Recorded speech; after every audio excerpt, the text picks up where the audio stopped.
Para sa mga gusto mag DIY at walang Star Allen, special tools dito para matanggal itong bracket at master caliper natin para malinisan. Ganito lang diskarte natin. Tanggal mo yung gulong at ito ma-access mo na, mahuhugot mo na to. Yun, may iwan nga lang yung bracket kasi ito linisan na rin natin, tapos lagyan natin ng grasa. Problema, stock up dahil sa kalawang. Tapos palit tayo ng brake pad. Palit tayo ng brake pad. Issue ng brake pad nyo, meron pa dito sa may kabila, pero palitin doon talaga. Ito sumagad na, bakal na siya. Kotang kota na to. Aware lang kayo sa ganito, pagka naging bakal na yung tumatama rito sa may rotor disc natin, pwede siyang ubusin. Pwede yung ubusin to.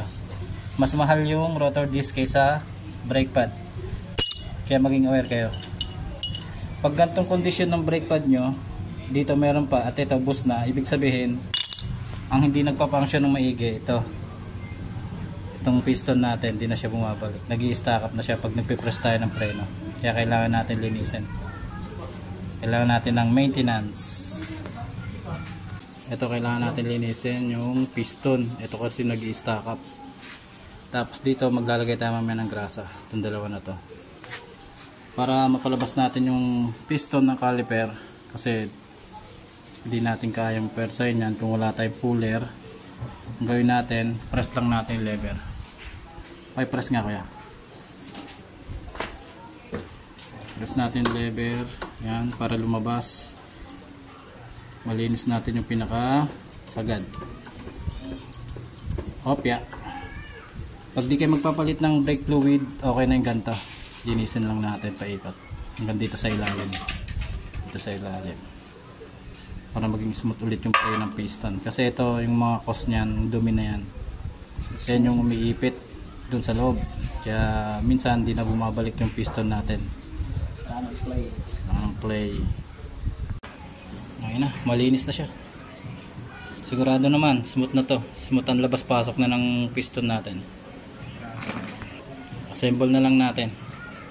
Huwag nyo kakalimutan lagyan ng grasa to, itong dalawa na to, grasa. Ito kasi moving parts ng ating, itong moving parts ng ating master caliper, itong dalawang to. Sa pagbalik nito, gamit kayo ng dalawang panikwat. Dito lagyan nyo dito sa kabila, yung isa naman dito.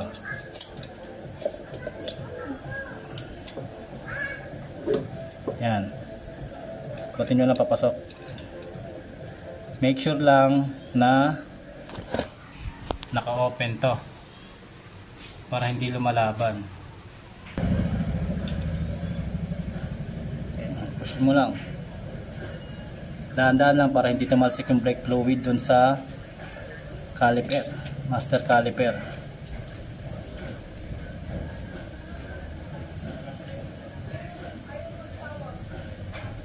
Okay na. All goods.